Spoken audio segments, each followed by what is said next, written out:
네, 오늘은 2월 14일 주일입니다. 예배 나오신 우리 성도님들을 환영하고 또 축복합니다. 언제 교회가 또 열리고 할지 아직 장담은 못하지만 그래도 백신이 지금 확보가 되고 있고 또 맞는 분들이 늘어나고 있기 때문에 아마도 조만간에 함께 모여서 예배드리게 되지 않을까 하는 좋은 소식이 올 줄로 믿습니다. 오늘 우리가 함께 드려지는 이 예배 가운데 하나님의 은혜와 또 하나님의 그 축복이 우리 가운데 함께 하기를 소원합니다. 그러기 위해서는 우리가 한 마음을 가지고 또 전심을 다해서 혼자 예배를 드리시고 또 가정에서 예배를 드리시지만 하나님 앞에 있다는 그 마음을 가지시고 예배에 임하셨으면 좋겠습니다. 우리 같이 한번 묵도하심으로 오늘 예배 시작하도록 하겠습니다. 묵도하시겠습니다.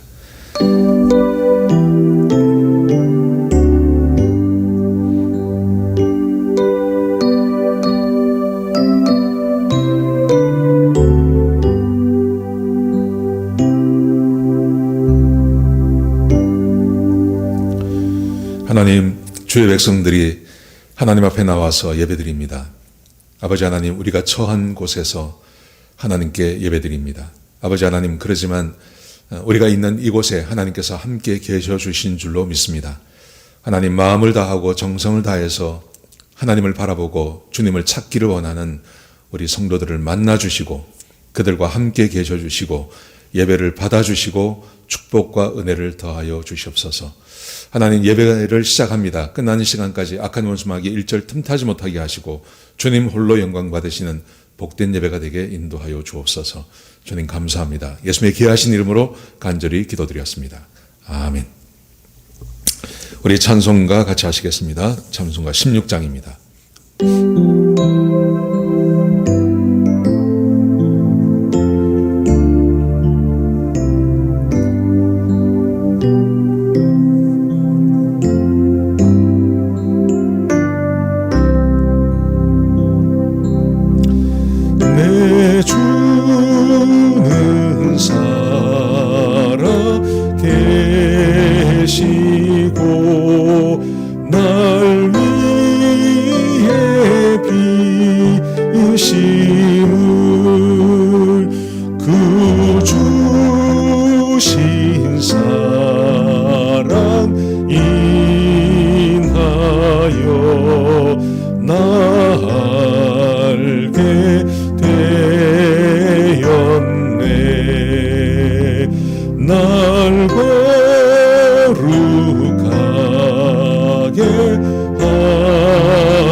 우리 교동문 44번입니다. 요한복음 1장 말씀을 같이 교독하시겠습니다.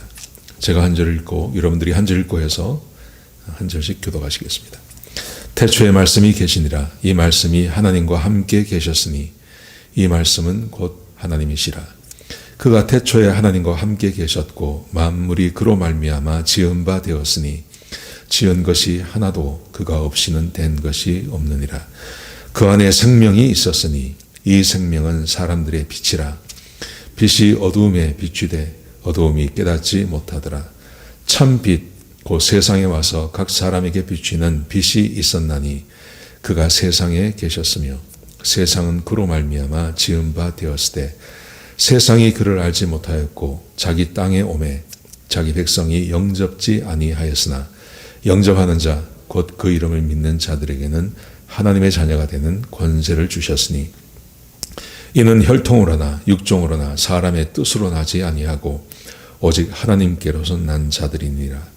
말씀이 육신이 되어 우리 가운데 거하심에 우리가 그 영광을 보니 아버지의 독생자의 영광이요 은혜와 진리가 충만하더라. 아멘.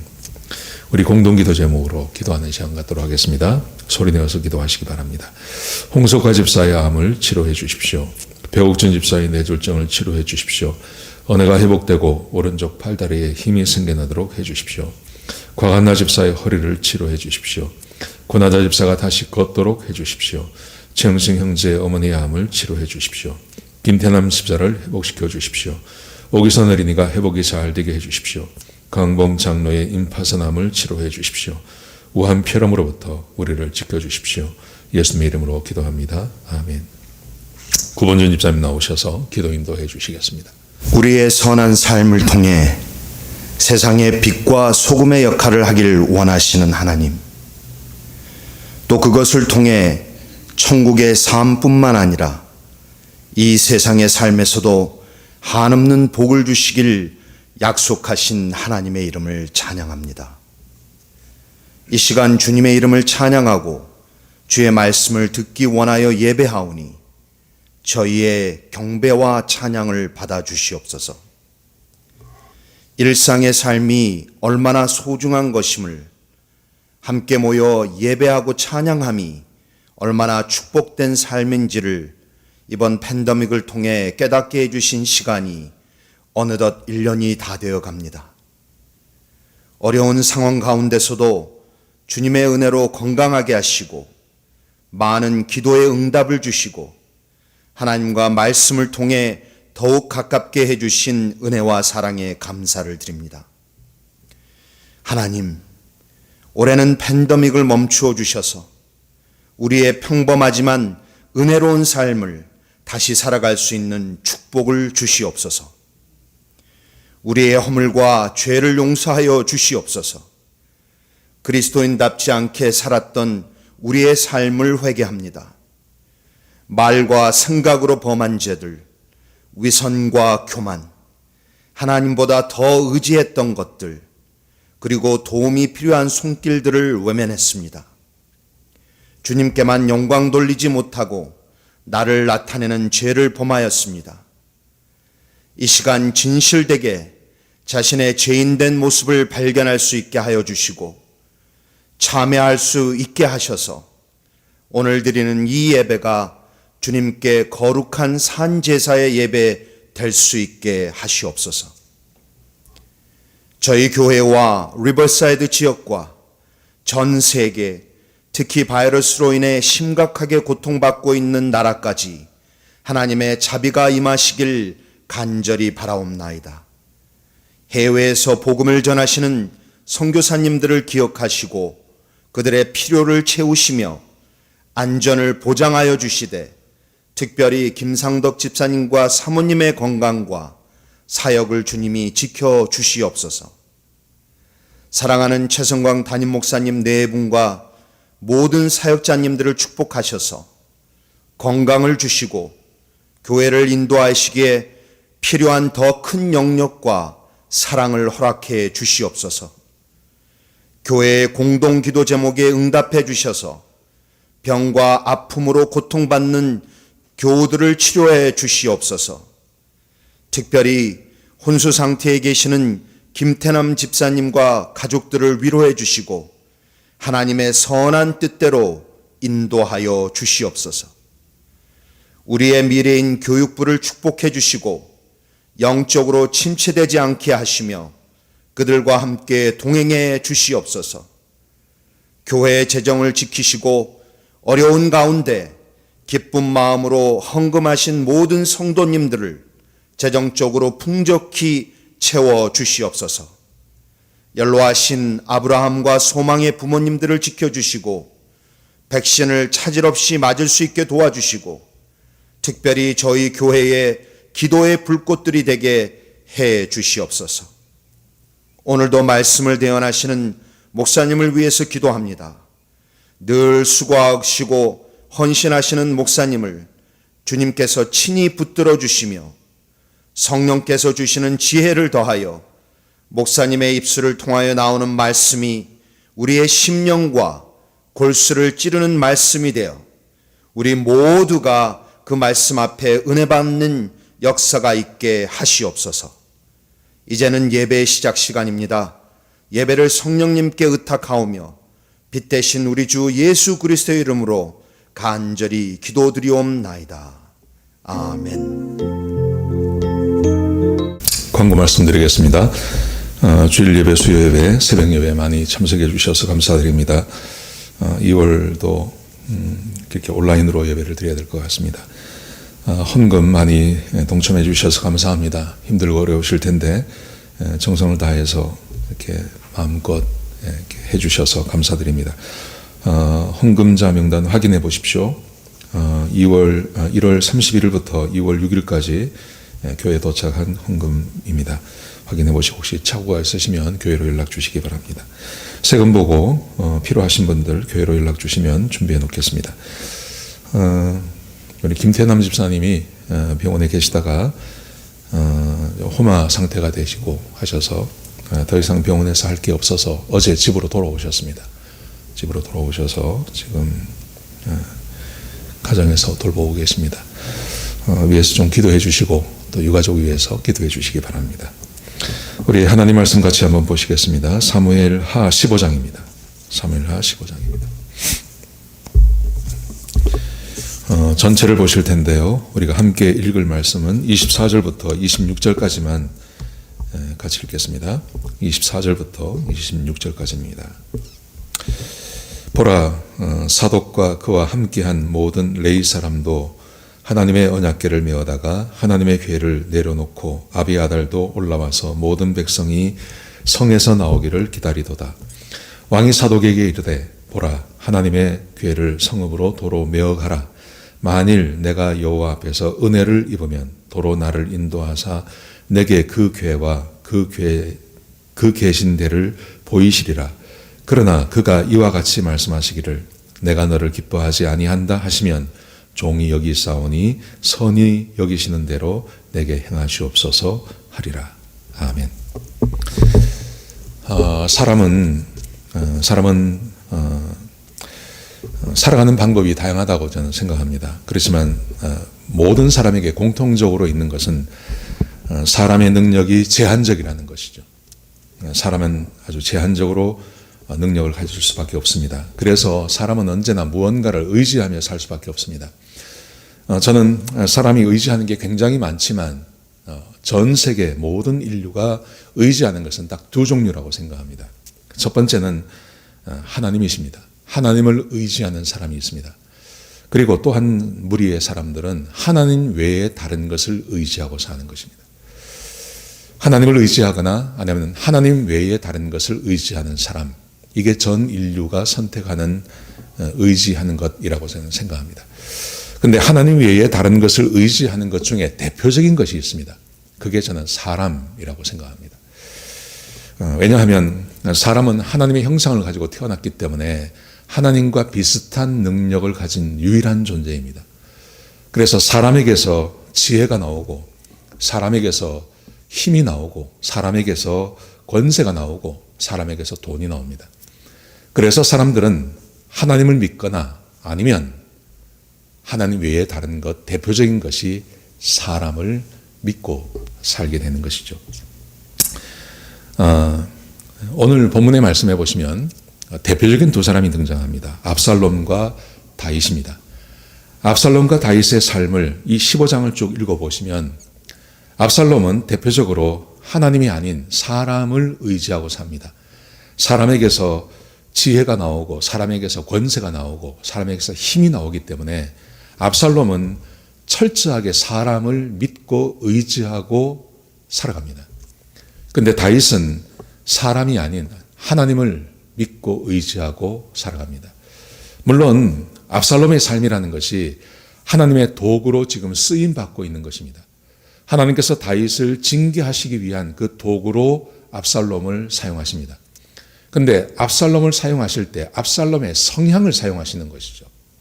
압살롬이 하는 행위까지 하나님께서 주관하셨다고는 보기 힘들고요.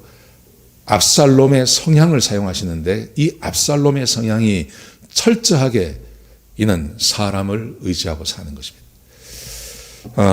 여러분, 사람을 의지하고 사람에게서 힘과 지혜와 권세와 능력을 다 얻기 위해서는 반드시 사람이 무리하게 해야 하는 것이 있습니다. 내 것이 아닌 것을 내가 사람을 통해서 얻기 위해서는 무리하게 하는 것이 있습니다. 이게 오늘 본문에 압살롬의 삶 가운데 아주 잘 드러나고 있습니다. 우리 같이 한번 보시겠습니다. 어떤 걸 얻기 위해서 어떤 행동을 하는지 한번 보시는 그런 시간이 되었으면 좋겠습니다. 자, 압살롬을 삶을 보면요. 압살롬이 첫 번째 사람에게서 신뢰를 받고 사람의 권세와 힘과 이런 것을 다 얻기 위해서 첫 번째 하는 것은 그것은 자기 과시입니다. 자기를 과시하는 것입니다. 여러분 1절에 보시면 압살롬이 이렇게 합니다. 아침 일찍 일어나서 그가 자기와 함께하는 병거와 말을 준비합니다. 그러니까 병거하고 말을 준비해서 그 병거와 말을 타고 갑니다. 그뿐만이 아니라 이 압살롬이 자기 앞에 호위병 50명을 세워놓습니다. 호위병 50명과 말과 마차 이런 것을 가지고 이 압살롬이 움직입니다. 여러분 이것은 어떤 의미를 가지냐 하면 압살롬이 자기를 과시하고 자기를 포장하는 것입니다. 그래서 자기가 얼마나 힘이 있고 그리고 자기가 얼마나 능력이 있는 사람인지를 사람들에게 보여주는 겁니다. 그래서 사람들에게 신뢰를 얻고 그리고 사람들을 자기 편으로 만들려고 하고 있는 것입니다. 여러분 그런데 여기에는 문제가 하나 있습니다. 그 문제는 하나님께서 말씀하신 하나님의 말씀에 위배되는 것입니다. 하나님께서 이렇게 말씀하셨습니다. 왕이 될 사람은 말과 병말을 가지지 말라, 많이 가지지 말라고 말씀하셨습니다. 지금 이 압살롬은 왕의 왕자이지만 가택연금에 있다가 잠깐 풀려난 상태입니다. 그런데 호위병을 50명을 데렸다, 말과 마차를 가지고 있다. 이것은 어쩌면 자기 것이 아닐 수 있습니다. 자기 것이 아닌데 마치 자기가 이런 것을 가졌고 왕이 자기를 신뢰하고 인정해주는 사람인 것처럼 사람들이 그렇게 보이려고 하는 것이죠. 자기 과시를 하고 있는 것입니다. 두 번째를 보십시오. 두 번째는 거짓말을 합니다. 이 사람이 어떤 거짓말을 하는지 보십시오. 2절에 보시면 아침 일찍 어떤 사람들이 송사를 하기 위해서 왕에게 찾아왔습니다. 왕에게 찾아오면 이 왕을 만나기 전에 압살롬이 먼저 그 사람을 만납니다. 만나면서 이렇게 말을 합니다. 너 어디서 왔냐고 물어봅니다. 그러면 그 사람이 어디서 왔습니다. 그러면 이게 어떤 거냐 하면 이게 사적인 질문을 하는 거죠. 어디 출신입니까? 고향이 어디십니까? 어디서 왔습니까? 뭐 우리도 그렇게 하지 않습니까? 그러면 내가 어디서 왔습니다. 그러면 나도 거기서 옛날에 산 적이 있는데 이렇게 해서 개인적인 친분을 맺는 겁니다. 그러면서 그 다음 걸 보십시오. 이렇게 말합니다. 내가 그 3절에 보시면요. 내 일이 옳고 바르다. 무조건 그 사람한테 자기가 만난 사람한테 네가 옳다고 이야기해 주는 겁니다. 재판을 하기 전입니다. 재판을 하기 전에 결정을 내려버립니다. 네가 옳다고 이야기해 줍니다. 여러분 그러면 이 사람이 재판을 받으러 왔잖아요. 그런데 이 사람에 반대되는 사람도 올 거 아닙니까? 그러면 그 사람한테도 똑같이 말하는 겁니다. 네가 옳다고 이야기해 주는 겁니다. 그런데 이렇게 하는 목적은 뭐냐 하면 선악을 구분하는 게 아니라 이렇게 해서 그 사람을 내 편 만드는 겁니다. 그래서 무조건 네가 옳다고 해주는 것입니다. 그 다음 보십시오. 그 다음에 보시면 3절에 보시면 이렇게 말을 합니다. 그러나 내 송사를 들어줄 사람을 왕이 세우지 않았다. 이렇게 말을 합니다. 이제 조금 있으면 재판이 열립니다. 재판이 열리면 재판장 하는 사람들이 나오겠죠. 근데 아직 재판이 열리지 않았습니다. 재판이 열리지 않았는데 이 사람이 말을 하기를 네가 옳은데 한 가지 안타까운 것은 다윗 왕이 너의 송사를 받아줄 재판장을 세우지 않았어. 이렇게 말을 하면 이 사람이 얼마나 황당하겠습니까? 지금 재판 기일이 잡혔고 그래서 재판을 받기 위해서 어쩌면 아주 멀리서 올 수 있습니다. 자기 생계를 다 팽개치고 아주 먼 길을 와서 지금 재판을 받고 재판에서 좋은 결과를 가지고 지금 돌아가야 자기 생업을 할 수 있는데 지금 이 압살롬이 말을 하기를 너를 재판해 줄 재판장이 없어. 그래서 사람들로 하여금 다윗을 원망하게 만들고 그리고 마음에 막 분노가 생기게 하는 것입니다. 이렇게 말을 하는 겁니다. 거기에 그치지 않고 4절을 보십시오. 4절에서 이렇게 말합니다. 내가 이 땅에서 재판관이 되면 누구든지 송사나 재판을 할 일이 있어 내게 오면 내가 정의를 베풀겠다. 내가 앞으로 이 나라의 왕이 되면 다윗 왕처럼 하지 않고 나는 정의를 베푸는 그런 정의로운 사람이 되겠다. 이렇게 말을 합니다. 이 말의 의미가 무슨 말이냐면 이런 거죠. 현재는 정의가 없다는 말이죠. 다윗 왕 밑에서는 정의가 없으니 내가 왕이 되어서 내가 정의를 베풀고 당신처럼 그렇게 억울한 일을 당하는 사람이 없도록 하겠다. 이렇게 말을 하는 겁니다. 이거 읽어보면요. 요즘 정치인들하고 똑같습니다. 요즘 정치인들이 이렇게 말하지 않습니까? 무조건 정의가 없다고 말하지 않습니까? 야당인 사람들은요. 그리고 자기들이 정권을 잡아야 정의를 베풀 수 있다고 그렇게 말하지 않습니까? 지금 정치인들이 하는 것을요. 3,000년 전에 지금 압살롬이 미리 이것을 하고 있는 것입니다. 또 보십시오. 거기 그치지 않습니다. 5절에 보시면 그 사람이 그에게 절하려고 하면 이 말을 듣고 이제 감동을 받는 겁니다. 개인적으로 자기에게 관심을 가져주지요. 내 말이 옳다고 해주지요. 근데 안타까운 것은 지금 재판장이 없어서 이 정의를 세울 수 없는데 자기가 왕이 되면 내가 너 편을 들어주고 네가 이기도록 해주겠다 하니까 이 말을 들은 사람이 얼마나 감동이 되겠습니까? 그래서 이 사람이 막 절을 하려고 하니까 이 압살롬이 어떻게 하냐면 그 사람을 이렇게 세웁니다. 아이고 왜 절을 하시냐고 그러면서 손을 잡고 이렇게 해서 그 사람을 포옹을 해주고 입맞춤을 해주고 막 이렇게 해주는 겁니다. 여러분 그런데 이런 일을 당하는 사람은요. 그 옆에 누가 있습니까 지금? 마차가 있고 말이 있고 경호원이 50명이나 그 옆에 있는데 그 왕자가 지금 자기를 개인적으로 이렇게 해주니까 이 사람이 막 마음이 얼마나 감동이 되겠습니까? 압살롬이 지금 이러고 있는 겁니다. 그런데 성경이 뭐라고 말을 하냐면 그 다음 말씀 6절 말씀해 보시면 백성 중에 왕에게 재판을 받으러 오는 자마다 이와 같이 하여 백성의 마음을 빼앗아갔다고 이야기합니다. 백성의 마음을 훔쳤다고 이야기합니다.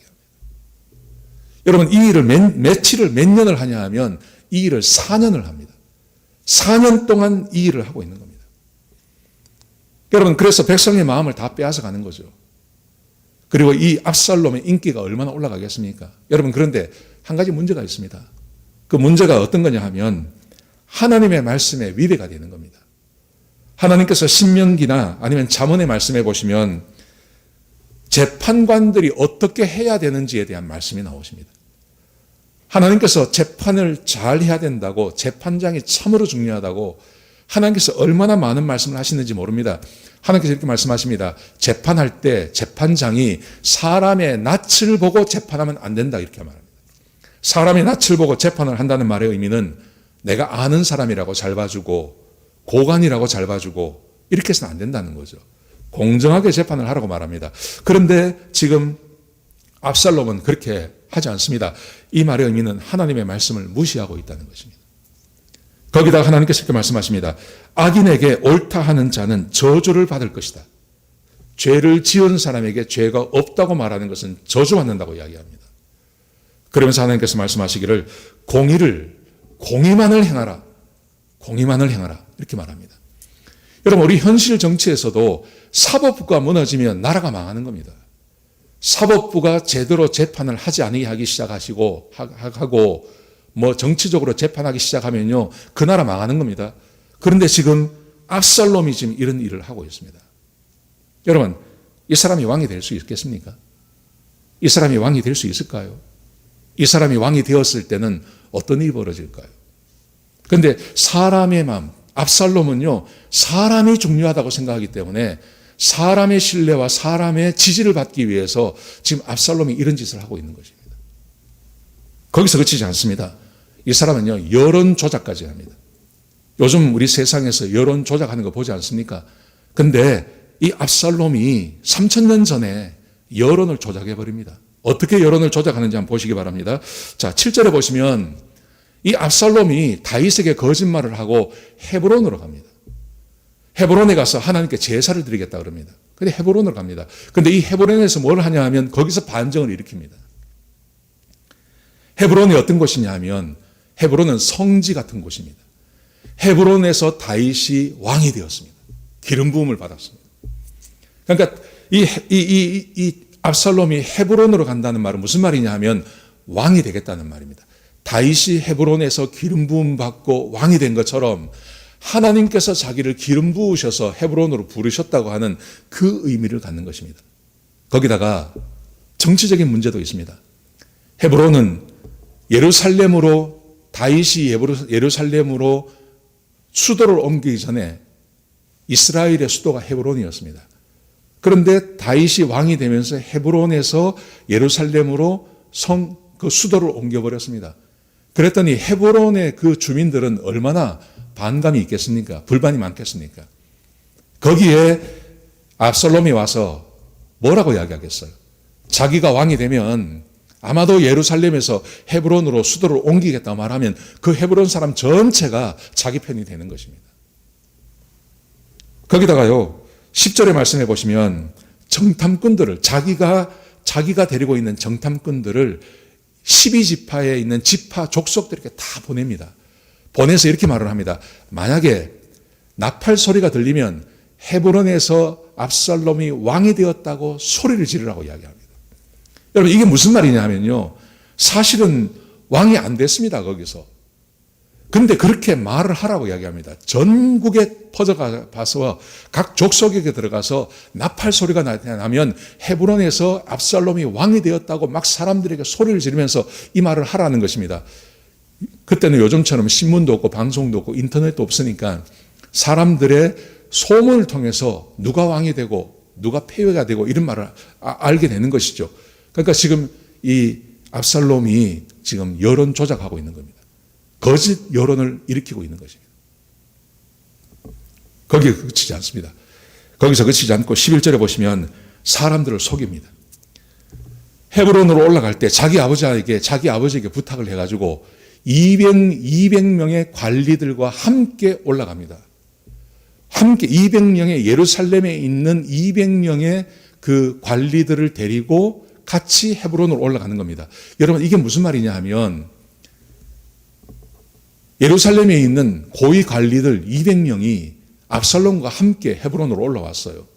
이것은 어떤 것을 보여주는 거냐 하면 이 고위 관리 200명이 압살롬을 지지하고 다윗에게 반대하는 그것을 보여주는 것입니다. 그런데 성경에 뭐라고 되어 있냐 하면 이 고위 관리 200명은 압살롬이 이 헤브론에서 무엇을 하는지를 모르고 그냥 따라 올라갔다고 되어 있습니다. 그러니까 사람들을 속이기 위해서 이 압살롬이 모든 것을 다 하고 있는 것입니다. 거기다가요, 12절을 말씀해 보시면 불만 세력들을 규합을 시킵니다. 근데 거기에 누가 나오냐면 아히도벨이라는 사람이 나옵니다. 아히도벨이 압살롬과 한편이 되었습니다. 근데 아히도벨이 압살롬과 한편이 된 이유는 여러분, 밧세바가 아히도벨의 손녀입니다. 손녀.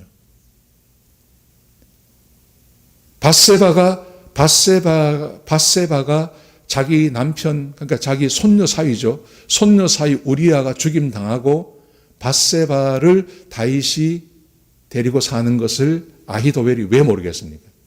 아히도벨은 다윗의 책사였단 말입니다. 바로 옆에서 중요한 결정을 해주는 사람인데 이 과정을 왜 모르겠습니까? 아히도벨이 다윗에 대해서 반감을 품고 있었던 것입니다. 이걸 압살롬이 알고 있었어요. 그래서 압살롬이 아히도벨을 자기 편으로 만드는 겁니다. 그랬더니 성경은 뭐라고 기록되어 있냐 하면 반역하는 일이 커지고 압살롬에게로 돌아오는 사람들이 늘어났다고 이야기되어 있습니다. 아히도벨을 지지하는 사람이 있었고 다윗을 반대하는 사람들이 왜 없었겠습니까? 이 사람들이 급속도로 모여들어서 이 압살롬과 아히도벨과 한편이 되었다고 이야기합니다. 왜 이런 짓을 하냐 하면 이것은 딱 한 가지입니다. 이 압살롬은 사람을 믿는 겁니다. 사람에게서 힘이 나오고 사람에게서 능력이 나오고 사람에게서 세력이 나오고 사람이 모이면 못할 짓이 없다는 것을 이 아히도벨은 믿고 있기 때문에 그렇습니다. 여러분, 그런데 문제는 말입니다. 압살롬이 하나님을 속이고 사람을 속이고 있다는 것입니다. 거짓말을 하고 있다는 것입니다. 하나님의 말씀에 정면으로 반대되는 일을 하고 있는 것입니다. 옳고 그름을 따지지 않습니다. 선악을 재판해야 되는데 선악을 따지지 않고 무조건 네가 맞다고 말합니다. 그래서 사람들의 마음을 빼앗아가 버립니다. 거짓말을 합니다. 거짓말을 해서 왕에게 분노하게 만들고 그 사람들의 마음을 빼앗아가는 겁니다. 그리고 거짓 여론을 확산시킵니다. 거짓 여론을 확산시키고 그리고 가짜 정의, 자기가 왕이 되면 정의를 베풀겠다고 이렇게 말을 하고 있는 것입니다. 여러분, 이 말의 의미가 뭐냐 하면 이 말의 의미, 이런 압살롬의 행동이 말하고 있는 것을 한마디로 말하면요, 압살롬의 마음 가운데는 하나님을 신뢰하고 하나님을 믿는 믿음이 그에게 하나도 없다는 것입니다. 하나님을 하나도 믿지 않습니다. 하나님께서 사람을 왕을 세우시고 하나님께서 왕을 폐하시고 하나님께서 사람을 왕을 세우신다는 것을 이 압살롬은 믿지 않습니다. 하나님께서 세상의 주인이시고 하나님의 왕이시고 하나님께서 세상을 주관하시는 온 세상의 왕이신 것을 압살롬은 믿지 않는 겁니다. 그래서 이 압살롬은 사람을 얻고 사람에게서 능력을 받고 사람이 자기를 신뢰하게 만들고 사람을 규합하는 일에 막 수단과 방법을 가리지 않고 그 일을 다 하고 있는 것입니다. 여러분, 지금 우리 주변에 이런 사람들이 얼마나 많습니까? 텔레비에 이런 사람들이 얼마나 많이 등장합니까? 그래서 우리도 모르게 이런 행동들을 보게 되는 겁니다. 하나님을 믿는다 하고 하나님을 예배드리고 하지만 우리는 하나님을 신뢰하기보다는 왠지 사람이 살아가기 위해서는 사람에게 인정받고 사람의 어떤 신뢰를 받고 사람들이 모여들고 그 사람들이 있어야 뭐가 될 것 같은 그런 마음들을 우리가 갖게 되고 우리도 모르게 세상 사람들이 이런 정치인들 이런 사람들이 워낙 많기 때문에 나도 모르게 이런 것을 신뢰하고 나도 모르게 내 안에 이런 습성들이 배이게 되는 것이죠. 여러분, 이것이 잠깐 동안 이렇게 잘 되는 것 같습니다. 압살롬의 이런 노력들이 잠깐 잘 되는 것 같습니다. 그래서 15장 13절에 보시면 어떤 전령이 다윗에게 쫓아와서 이렇게 말을 합니다. 이스라엘의 민심이 다 압살롬에게 갔습니다. 어떤 전령이 이것을 다윗에게 전해 주었습니다. 그랬더니 다윗이 즉각 이렇게 말을 합니다. 이렇게 말합니다. 자기 신하들에게 말하기를 일어나서 도망가자 그럽니다. 만약에 우리가 여기서 있으면 이 압살롬에게 죽임을 당한다고 이야기하죠. 빨리 도망가자 그렇게 말합니다. 저는 이 말이 잘 이해가 되지 않았습니다. 다윗은 어떤 사람이었냐면 다윗은요, 잘 아시겠지만 다윗은 이 막 사자의 심장을 가진 사람입니다. 이 사람은 겁을 별로 안 내는 사람입니다. 그런데 이게 사실은 다 조작된 거 아닙니까? 실제로 백성이 그렇게 된 것은 일부에 불과한 겁니다. 근데 왜 다윗이 이렇게 반응을 하지? 난 좀 이해가 되지 않았습니다. 그리고 묵상하고 성경을 읽어보다가 제 마음 가운데 두 가지 답이 나오더라고요. 다윗이 왜 이렇게 했는지. 첫 번째는 하나님께서 나단을 통해서 내가 너를 징계하겠다 하신 그 하나님의 징계가 자기에게 임했다는 것을 알았던 거예요. 이것은 그냥 압살롬이 그냥 반정을 일으키고 사람들이 돌아서고 하는 문제가 아니라 이것은 하나님의 징계가 자기에게 임했다는 것을 안 겁니다. 하나님께서 말씀하시기를 내가 칼이 너희 집에 끊이지 않게 하겠다 말씀하지 않았습니까? 그래서 죽임을 당할 수 있다고 생각한 거죠. 그래서 도망가자고 이야기하는 겁니다. 두 번째는 압살롬의 인간됨을 알기 때문입니다. 압살롬이 어떻게 했는지 아시잖아요. 암몬이 자기 동생 다말을 겁탈했을 때 그것을 보복하기 위해서 2년을 기다립니다. 2년을 기다렸다가 다 잊어버리고 심지어 다윗까지 잊어버렸을 때 자기 집으로 모든 사람을 다 초청했다가 자기 종들을 시켜서 암논을 죽여버리지 않습니까? 여러분, 그리고 지금 이제 반정이 일어났거든요. 지금 이 반정이 다말 사건으로부터 몇 년이 지난 거냐 하면 11년이 지난 겁니다. 11년 동안 반정을 준비했습니다. 11년을 반정을 준비하고 지금 이걸 터뜨린 겁니다. 그러니 다윗은 알고 있었던 거죠. 이 사람이 권세를 잡으면 다 죽인다는 걸 알고 있었던 겁니다. 그래서 도망을 간 겁니다. 하나님의 징계라는 것을 알았고, 그리고 압살롬의 인간 됨됨이를 알았기 때문에 자기 부하들을 데리고 도망을 가는 것입니다. 자, 그런데 여기서 우리가 한 가지 생각해야 할 것은 이것입니다. 다윗은 비록 하나님께 범죄하고 죄를 지었지만 지금 하나님의 징계가 자기에게 임했다는 것을 아는 그 순간에 다윗은 과거로 돌아갑니다. 다윗은 처음에 하나님을 믿었던 그 순수함으로 이 사람이 돌아갑니다. 그래서 압살롬이 철저하게 사람을 의지하고 사람을 믿고 사는 사람이라면 다윗은 사람이 아니라 하나님을 신뢰하고 하나님을 믿고 사는 삶이 어떤 삶인지를 우리에게 보여주고 있는 겁니다. 다윗은 오늘 본문에서요, 몇 가지를 보여줍니다. 자, 첫 번째 보십시오. 제가 세 가지만 말씀드리겠습니다. 첫 번째, 다윗은 사람을 의지하지 않습니다. 사람을 의지하지 않고 하나님만 의지합니다. 자, 보십시오. 24절을 보십시오. 함께 읽은 본문의 말씀인데요. 24절에 보시면 사독과 그와 함께한 모든 레위 사람들도 하나님의 언약궤를 메어다가 하나님의 궤를 내려놓고 언약궤, 사독과 모든 레위 사람들이 하나님의 언약궤를 가지고 나왔습니다.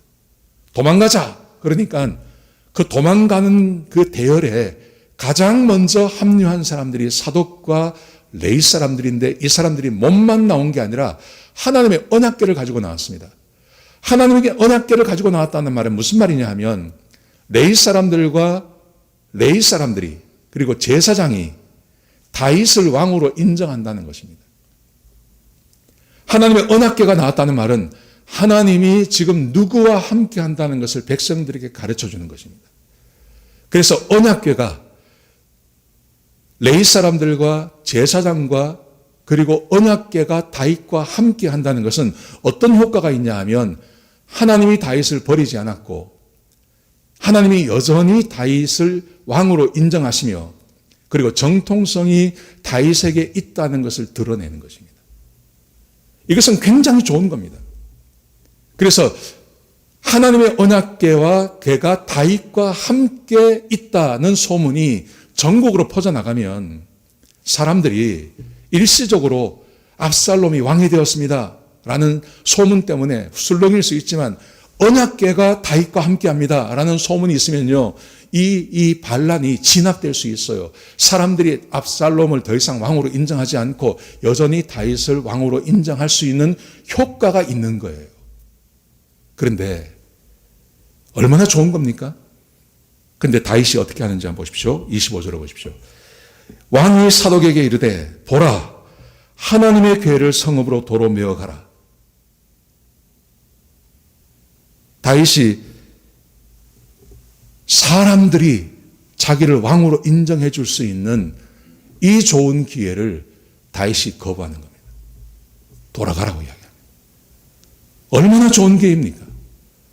하나님께서 자기와 함께 하시니까 이것만으로도 어쩌면 이것만 가지고 있으면 그 반란을 진압할 수 있습니다. 그런데 다윗이 이것을 거부합니다.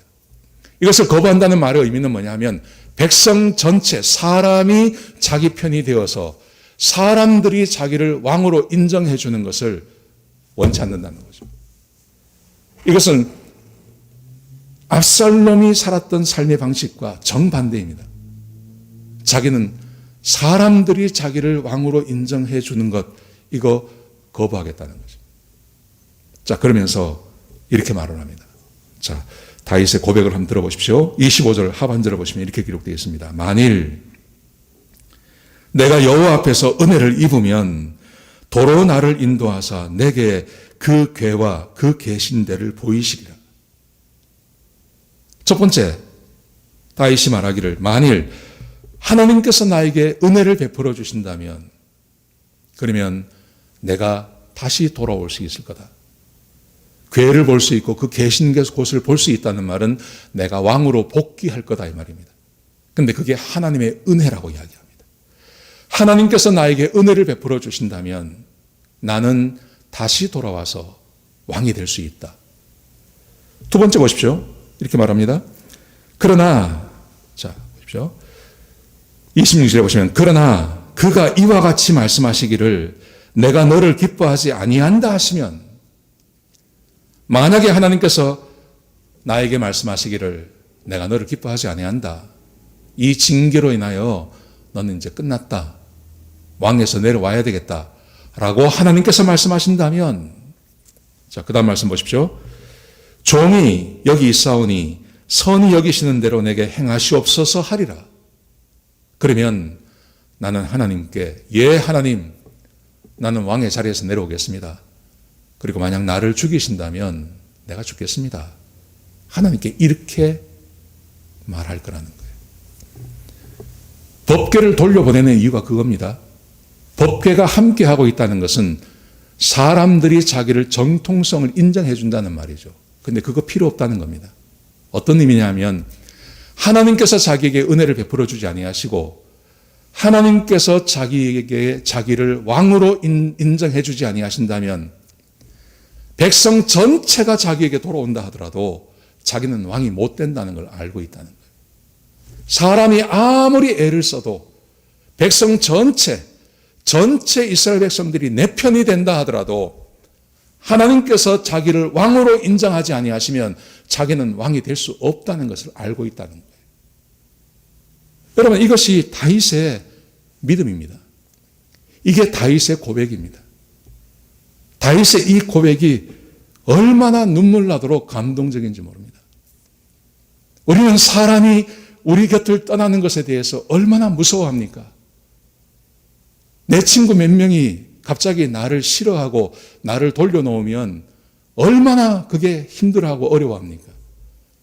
그런데 다윗은 말하기를 백성 전체가 나에게 돌아온다 하더라도 하나님께서 나를 왕으로 인정하지 아니하시고 하나님께서 나를 쫓아내시겠다고 말씀하신다면 나는 왕이 될 수 없습니다. 이걸 다른 말로 하면요, 백성 전체가 나를 떠난다 하더라도, 백성 전체가 나를 싫다고 이야기하고 나를 왕으로 인정해 주지 않는다 하더라도 하나님께서만 나를 인정해 주시면 나는 왕이 될 수 있습니다. 이렇게 말하는 겁니다. 이 말의 의미는 이렇게도 해석할 수 있는 겁니다. 사람이 아무리 애를 써도 하나님의 은혜를 이길 수 없다는 것입니다. 사람이 아무리 뭔가를 하려고 해도 하나님께서 정해놓으시면 그것을 이길 수가 없다는 의미죠. 하나님이 사람보다 강하다는 의미입니다. 지금 이 다윗은 이 믿음을 갖고 있는 겁니다.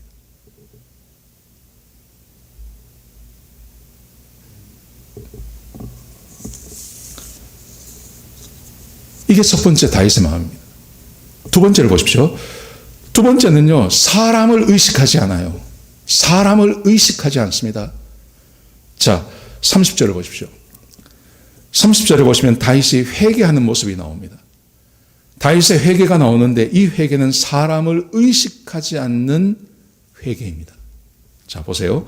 다윗이 감람산 길로 올라갈 때 그의 머리를 그가 가리고 첫 번째, 그가 머리를 가렸습니다. 두 번째, 맨발로 갔습니다. 세 번째, 울며 가고 있습니다. 다윗이 도망을 가는데 도망을 어떻게 가냐 하면 머리를 가리고 맨발로 울면서 도망을 가고 있는 겁니다. 여러분, 이 말의 의미가 뭘까요? 도망의 목적이 뭡니까? 살기 위해서 도망가는 겁니다. 그러기 위해서는요, 앞을 잘 봐야 됩니다. 그리고 자기가 왕이라는 것을 사람들이 알게 해야 됩니다. 머리를 딱 세우고, 그리고 신발을 신고, 말을 타고, 그리고 도망을 가야 됩니다. 그런데 그렇게 하지 않습니다. 그렇게 도망을 가는 게 아니라 반대로 합니다. 머리를 가렸다는 말은 머리를 다 풀었다는 말입니다. 머리를 다 풀고, 머리를 가리고 도망을 가는 건데, 여러분, 성경에서 유대인들에게 머리라는 것은 명예를 말하는 겁니다. 명예. 사람의 명예를 말하는 겁니다. 근데 머리를 가렸다는 말은 명예를 버렸다는 말입니다. 왕의 명예를 버렸다는 말입니다. 왕의 명예를 전혀 생각하지 않는다는 말입니다.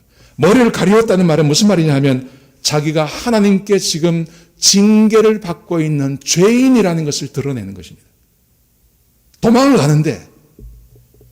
가는데 사람들에게 보여줘야 할 것이 있습니다. 이것은 반정이었고 나는 잘못한 것이 없는데 저 압살롬이 욕심 때문에 나를 쫓아낸다. 이런 뉘앙스를 사람들에게 보여줘야 됩니다. 그런데 이 사람이 지금 도망을 가는데 어떻게 도망을 가냐면 나는 죄인입니다. 나는 하나님께 죄를 지었고 그 죄의 징계를 받아서 지금 내가 도망가고 있는 겁니다 하는 자기의 그 징계받는 모습을 다 드러내고 있는 겁니다. 머리를 가리고 도망을 가는 겁니다. 두 번째, 신발을 신지 않습니다. 여러분, 신발을 신지 않았다는 말은 무슨 말이냐면 노예가 되었다는 말입니다. 포로가 되었다는 말입니다. 자유를 잃어버렸다는 것입니다. 자유인들은 항상 신발을 신습니다. 근데 종이 되고 노예가 되고 포로가 되는 순간 그 신발을 벗겨버립니다. 우리 한국에서도 옛날에 보면 그 부대에 그 영창이 있지 않습니까? 영창도 있고 교도소가 있는데요. 영창에 딱 들어가면 제일 먼저 하는 일이 뭐냐면 신발 벗겨, 전투화를 벗겨버려요. 전투화를 주기는 주는데 전투화의 끈을 다 벗겨버립니다. 근데 옛날도 마찬가지예요. 옛날도 포로가 되고 그리고 노예가 되면 신발을 빼앗아 버립니다. 지금 다윗이 자발적으로 신발을 벗어버립니다. 나는 포로가 되었고 나는 노예가 되었고 나는 자유를 잃었다고 말하는 겁니다. 하나님의 징계를 받는 노예, 하나님의 징계를 받아서 지금 내가 자유를 잃어버리는 노예와 포로 같은 삶이 되었다고 말하는 것이죠. 그리고 울면서 도망을 가고 있는 겁니다. 여러분, 다윗은 지금 노예가 아닙니다. 다윗은 포로도 아닙니다. 다윗은 지금 여전히 옆에 부하들이 있고 함께 도망가는 사람들이 여전히 있습니다. 근데 왜 이걸 이렇게 드러내냐 하는 것입니다. 그는 포로도 아니고 그는 자유를 잃어버린 사람도 아니고 그는 노예도 아닌데 왜 이렇게 하는 것입니까? 왜 이렇게 하십니까? 그는 하나님께 범죄하고 죄를 지어서 하나님의 징계가 자기에게 임했다는 것을 지금 사람들에게 다 드러내고 있는 겁니다. 이건 굉장한 리스크가 있는 겁니다. 왜냐하면 함께 도망가는 사람들에게 지금 이 리더가, 왕이 사람들에게 믿음을 줘야 되는데 오히려 자기가 죄를 지었고 자기는 징계를 받는 사람이고 오히려 하나님께서 자기를 징계하는 사람인 걸 드러내면 같이 도망하는 사람들도 도망가서 다른 이 압살롬에게 붙을 수 있는 그런 리스크가 있는 겁니다. 그런데도 다윗이 그렇게 한다는 것입니다. 사람을 의식하지 않고 하나님의 징계를 받는 것을 다 드러내고 있는 것. 이것은 하나님을 믿기 때문에 그래요. 하나님 앞에 회개해서 하나님께서 용서하지 아니하시면 사람들이 아무리 많이 모여들어도 자기에게 아무런 힘이 되지 않는다는 것을 다윗이 알고 있기 때문에 지금 다윗이 이렇게 하고 있는 것입니다. 여러분, 우리의 삶을 돌아보십시오. 우리는 하나님께 종종 징계를 받습니다. 하나님의 징계가 우리에게 임합니다.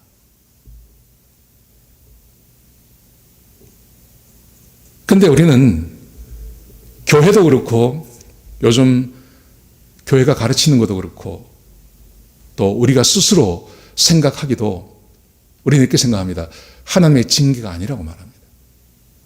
하나님의 징계가 임했는데 하나님의 징계가 나에게 임했다는 것을 내가 스스로 거부하고 부정해버립니다. 왜냐하면요, 징계받는 것을 싫어하거든요. 그리고 내가 하나님의 징계를 받았다는 말의 의미는 내가 죄인이라는 것을 드러내는 것입니다. 내가 죄인이고 그래서 하나님으로부터 징계가 임했다는 것을 사람들이 알게 되는 것을 싫어합니다. 왜냐하면요, 사람들이 그것을 알면 내 평판이 나빠지니까요. 그래서 하나님의 징계가 나에게 임했음에도 불구하고 우리는 애써서 이게 하나님의 징계가 아니라 그냥 자연적인 현상이라고, 뭐 그럴 수 있는 거라고 우리는 그렇게 말하지 않습니까? 왜냐하면 사람들이 나를 어떤 평판을 볼까, 이걸 더 무서워하는 것입니다. 사실은 하나님을 믿지 않는 거죠. 하나님의 능력을 믿지 않는 것입니다. 사람의 평판과 사람이 내 편이 되고 사람이 나를 떠나가는 것을 훨씬 무서워하는 것입니다. 그래서 우리는 나도 모르게 하나님의 징계를 받는 것에 대해서 우리는 그것을 애써 무마하고 아니라고 이야기하고 징계가 임한 게 아니라고 이야기하고 그렇게 살지 않습니까? 그런데 지금 이 다윗을 보십시오. 다윗은 이렇게 하지 않아도 됩니다. 이렇게 하지 않아도 되는데 왜 머리를 풀고 신발을 맨발로 그렇게 울면서 갑니까? 자기가 하나님 앞에 범죄한 사람이고 하나님의 징계를 받는 사람이라는 것을 모든 사람들이 다 알도록 그렇게 합니다. 왜 그렇게 합니까? 사람을 염두에 두는 게 아니에요. 하나님께서 자기를 용서하시고 자기에게 은혜를 베풀어 주지 아니하시면 자기의 삶을 돌이킬 수 없다는 것을 이 다윗이 알기 때문에 하나님 앞에 철저하게 회개하는 것입니다. 사람의 평판이 중요한 게 아니라 몇 사람이 나와 함께하고 몇 사람이 나를 떠나가는가, 이게 중요한 게 아니라요, 하나님께서 자기를 용서하시고 받아주시고 이 징계를 그만 스탑하시는가, 이게 중요한 거지. 사람이 모이느냐 모이지 않느냐, 사람이 몇 명이 나와 함께하느냐, 어떤 사람이 나와 함께하느냐, 이게 중요한 게 아니기 때문에 그는 철저하게 하나님 앞에서 죄인으로 사람 의식하지 않고 자기의 죄를 고백하고 드러내고 하고 있는 것입니다. 여러분, 이게 압살롬과 얼마나 많이 다릅니까? 압살롬의 삶과는 전혀 다른 것입니다. 이 세상 거의 대부분의 사람들이 압살롬처럼 살아갑니다. 사람을 내 편 삼고 사람에게 내가 신뢰를 받고 내가 사람들에게 내 힘을 좀 얻기 위해서 수단과 방법을 가리지 않고 나를 포장하고 사람들에게 드러내고 막 그렇게 하지 않습니까? 근데 다윗은 정반대의 삶을 사는 겁니다. 사람을 믿지도 않고 사람을 의식하지도 않는 그런 태도를 다윗이 보이는 겁니다. 여러분, 오늘 본문의 말씀의 끝에 쭉 가보면 아주 극적인 이야기가 나옵니다.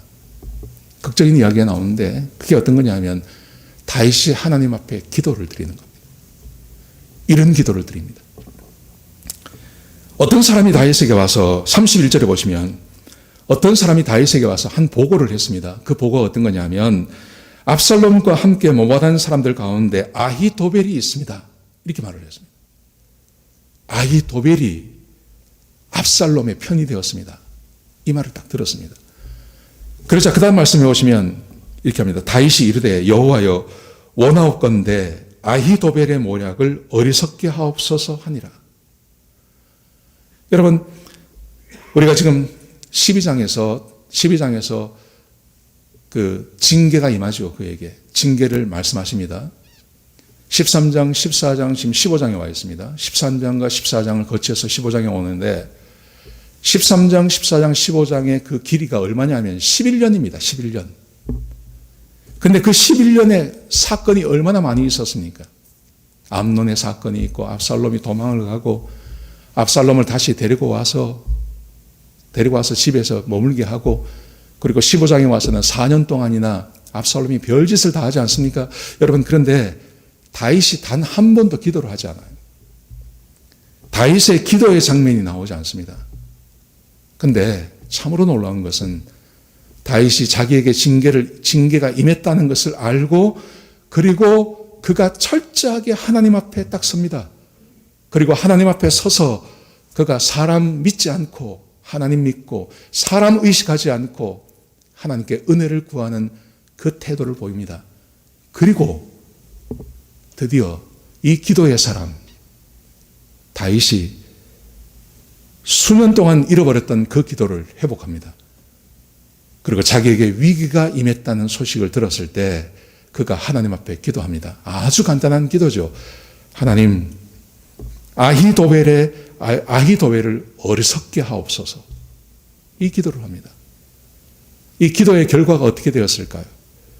이 기도를 한 다음에 그 다음에 다윗의 일행이 나루토에 도착을 했습니다. 나루토에 도착을 했는데 거기에 후세라는 사람이 기다리고 있었습니다. 후세가 기다리고 있어요. 그래서 후세가 다윗을 만나고 그가 울면서 다윗과 함께 도망을 가겠다고 다윗을 도와주겠다고 그렇게 말합니다. 그때 다윗이 후세에게 이렇게 말을 합니다. 너는 압살롬에게 가서 아히도벨의 지혜를 무력화시켜라. 그 이야기를 합니다. 여러분 이제 성경을 쭉 읽어 나갈 텐데요. 아히도벨의 그 지혜대로 아히도벨의 계획대로 했으면 다윗이 죽습니다. 근데 그 아히도벨의 그 지혜를 무력화시키는 사람이 후세입니다. 후세가 그 일을 해주는 겁니다. 하나님께 기도를 했습니다. 하나님께 기도를 했더니 하나님께서 돕는 사람을 보내주세요. 돕는 사람을 보내주셔서 그 돕는 사람이 일을 하게 하는 것입니다. 여러분, 하나님께서 사람을 통해서 일합니다. 사람을 통해서. 하나님께서 사람을 통해서 일하고 사람이 일을 합니다. 사람에게서 지혜가 나오고 사람에게서 능력이 나오고 사람이 사람을 돕습니다. 여러분, 그런데 다윗과 압살롬이 전혀 다른 것. 압살롬은 하나님을 믿지 않고 자기가 하나님처럼 되어서 사람들의 힘을 얻으려고 애를 쓰고 있는 것입니다. 여러분, 그런데 다윗은 하나님을 믿습니다. 사람을 의지하지 않습니다. 하나님을 의지하고 하나님을 믿고 하나님 앞에 바로 서려고 애를 씁니다. 하나님께서 사람을 보내십니다. 그리고 그 사람이 다윗을 위해서 목숨을 걸고 일하도록 해주는 것입니다. 전혀 다른 것입니다.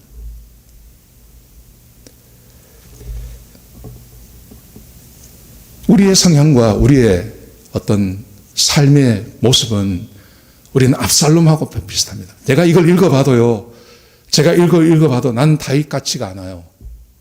저는 압살롬 같아요. 이게 속에서 올라와요. 위기를 당하면 어떤 일을 만나면 사람이 도와줬으면 좋겠어요. 사람에게 손길이 가요. 사람에게 뭔가를 요청하려고 그래요. 이게 우리의 성향이에요. 여러분, 그래서 우리는 무리를 하는 겁니다. 사람을 의지하고 사람에게서 지혜와 돈과 뭔가가 다 나온다고 생각하기 때문에 사람들은 무리를 하는 것입니다. 그 무리가 결국은 하나님의 말씀을 대적하는 것이 되는 것입니다. 그런데 다윗을 보십시오. 다윗은 하나님으로부터 지혜가 나오고 하나님으로부터 권세가 나오고 하나님으로부터 돕는 일이 생긴다고 다윗은 믿습니다.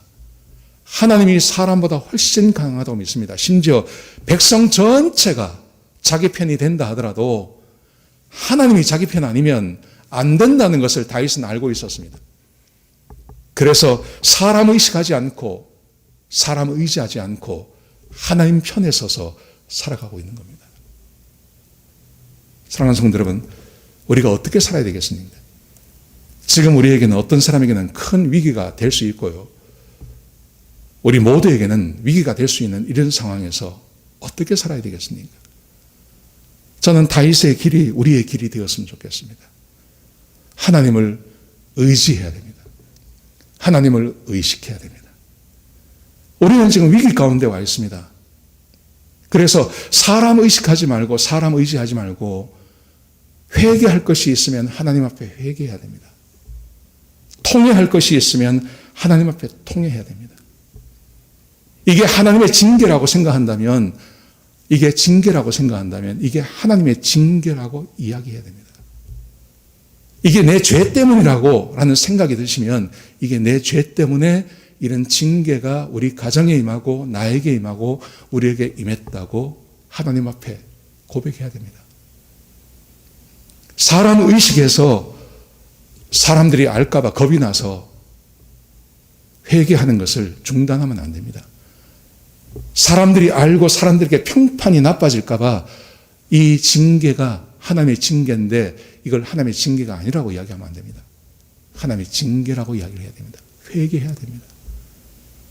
그리고 하나님의 말씀에 순종하는 삶을 사셔야 됩니다.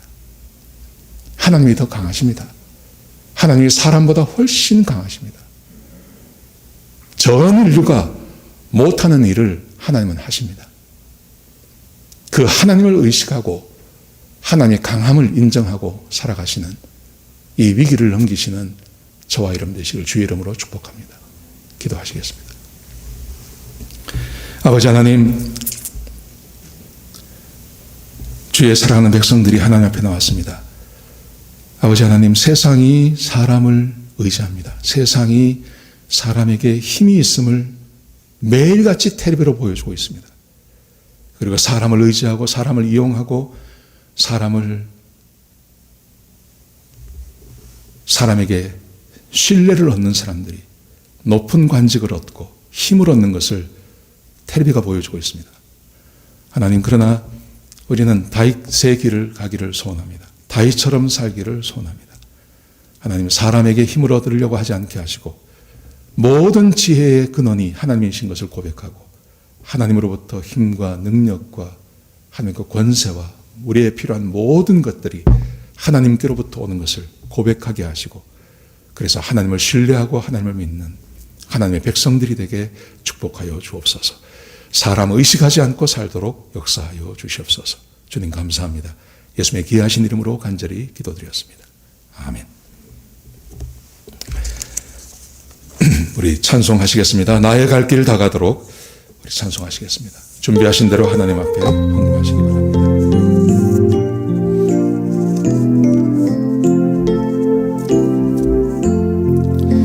나의 갈 길 다 가도록 예수 인도하시니 내 주 안에 있는 국률 어찌 의심하리요. 믿음으로 사는 자는 하늘 위로 받겠네. 무슨 일을 만나든지 만사 형통하리라. 무슨 일을 만나든지 만사 형통하리라. 나의 갈 길 다 가도록 예수 인도하시니 어려운 일 당한 때도 족한 은혜 주시네. 나는 심히 고단하고 영혼 매우 가라나 나의 앞에 반석에서 샘물 나게 하시네. 나의 앞에 반석에서 샘물 나게 하시네. 나의 갈 길 다 가도록 예수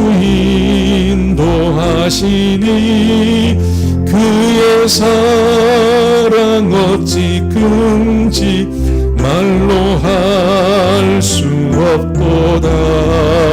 성령 감화 받은 영혼 하늘 날아갈 때에 영영 부를 나의 찬송 예수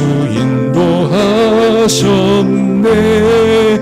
영영 부를 나의 찬송 예수 인도하셨네. 2절에 보시면 이렇게 되어 있습니다. 어려운 일 당한 때도 족한 은혜 주시네. 나는 심히 고단하고 영혼 매우 가라나 나의 앞에 반석에서 샘물 나게 하시네. 저는 하나님의 은혜라고 저는 생각합니다. 하나님만이 우리가 어려울 때 우리를 돌볼 수 있습니다. 사람은 어려움 당하면 떠납니다. 어려움 당하는 사람, 부담되는 사람, 함께 있으려고 하는 사람 거의 없습니다. 자식도 마찬가지고요. 부부도 마찬가지입니다. 여러분, 그런데 내가 힘들고 어렵고 내가 낙심되고 절망될 때 의지할 수 있는 것은 하나님 한 분밖에 없습니다. 하나님은 우리가 고난당하고 어렵고 힘들고 어려울수록 우리에게 은혜를 더 베풀려고 하십니다. 그게 하나님의 은혜입니다. 그러므로 사람 의식하지 마십시오. 사람은 함께 살아가는, 함께 사랑할 대상이지 사람에게서 권세를 얻고 사람에게서 뭔가를 얻고 사람에게서 뭔가를 얻고 사람을 통해서 내 삶이 나아지고 그거 아닙니다. 내 삶을 나아지게 할 수 있고 내 필요를 채워줄 수 있는 것은 하나님 한 분밖에 없습니다. 하나님만이 그걸 하실 수 있습니다. 우리 간절한 마음으로 2절 한 번만 더 하시겠습니다. 2절 찬송하시겠습니다.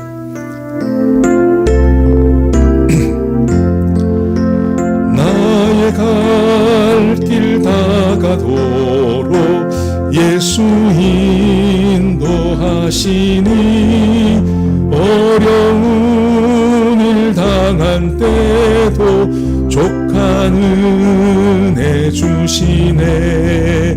나는 심히 고단하고 영혼 매우 가라나 나의 앞에 반석에서 샘물 나게 하시네.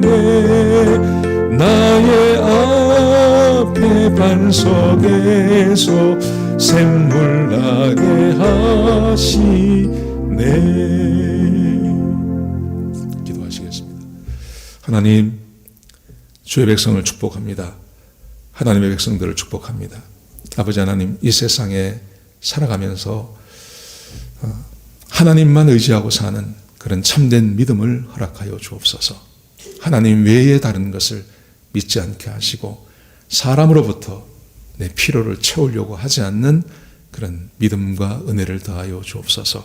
하나님, 사람 의지하지 않게 하시고 사람 의식하지 않게 하시고 오직 하나님 앞에 서 있는 하나님을 의식하며 하나님을 믿으며 사는 주의 백성들이 되게 하여 주옵소서.